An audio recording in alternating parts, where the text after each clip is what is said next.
Hello, friends. Welcome back to my channel. Today I am going to read the book Sita, Warrior of Mithila by Amish Tripathi.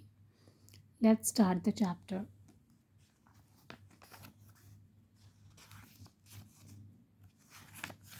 First chapter I'm going to start.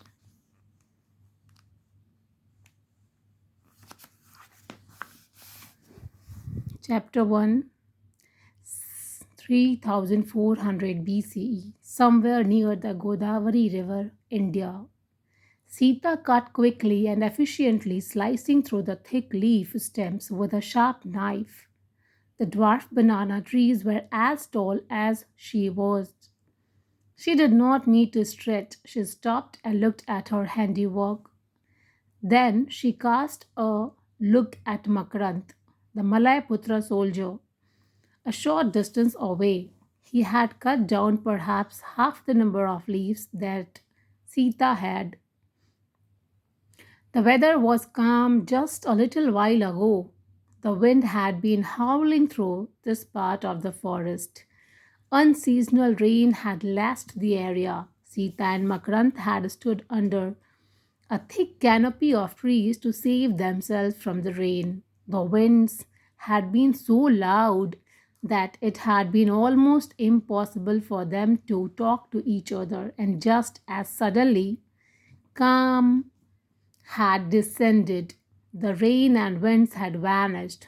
They would quickly headed to a patch of the woods with an abundance of dwarf banana trees. For the entire purpose of the excursion was to find these leaves. That's enough, Makarant, said Sita. Makarant turned around. The wetness had made it hard to cut the leaf stems. Under the circumstances, he had thought that he had done a good job.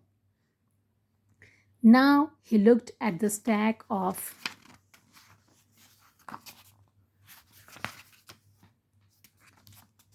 leaves by Sita's side and then down at his own much smaller pile. He smiled sheepishly. Sita smiled broadly in return. That's more than enough. Let's go back to the camp. Ram and Lakshman should be returning from their hunt soon. Hopefully, they would have found something. Sita, along with her husband Prince Ram of Ayodhya and her brother in law Lakshman, had been racing through the Dandak Aranya or forest of Dandak to escape this expected vigilance of the demon king of Lanka, Ravan. Captain Jatayu, leading a small company of,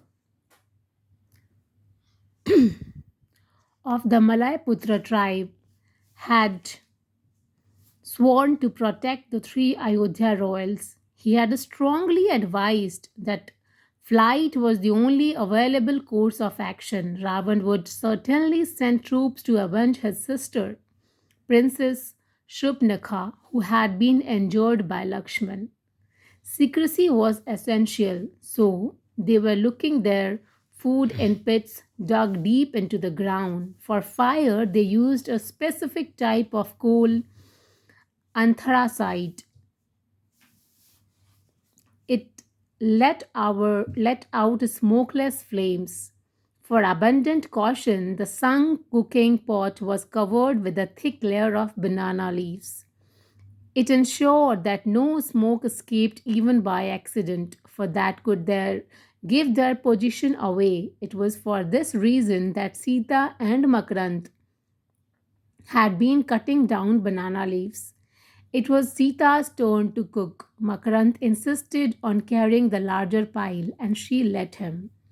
It made the Malay Putra soldier feel like he was balancing his contribution, but it was this act that would eventually prove fatal for poor Makarant. Sita heard it first, a sound that would have been audible a little while ago, but the howling winds. It was unmistakable now, the menacing creak of a bow being stretched.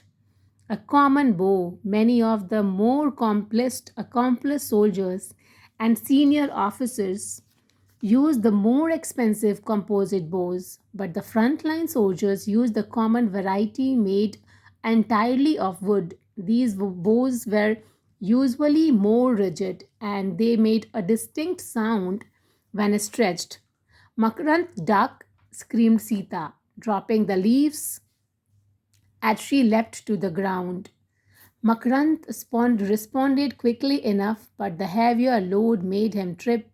An arrow shot in quickly, slamming into his shoulder as he fell forward. Before he could react, a second arrow struck his throat.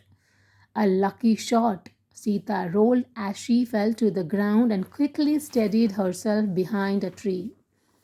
She stayed low, her back against the tree, protected for now. She looked to her right. The unfortunate Makarant lay on the ground, drowning rapidly in his own blood. The arrow point had excited through the back of his neck. He would soon be dead. Sita cursed in anger and then realized it was a waste of energy. She began to breathe deeply, calming her heart down, paying attention. She looked around carefully.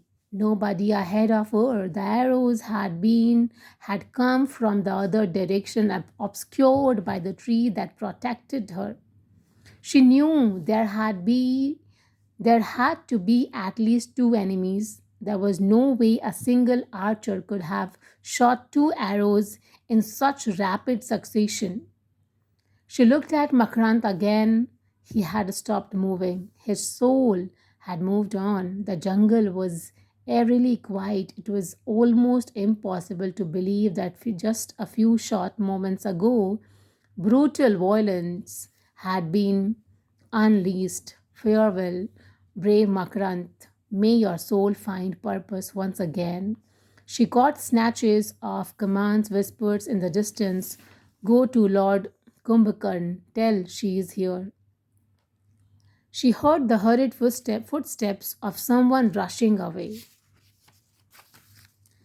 Thank you so much, friends, and I will continue the story tomorrow. And if you all are liking the stories, please like, share, and subscribe my channel. Bye. Take care.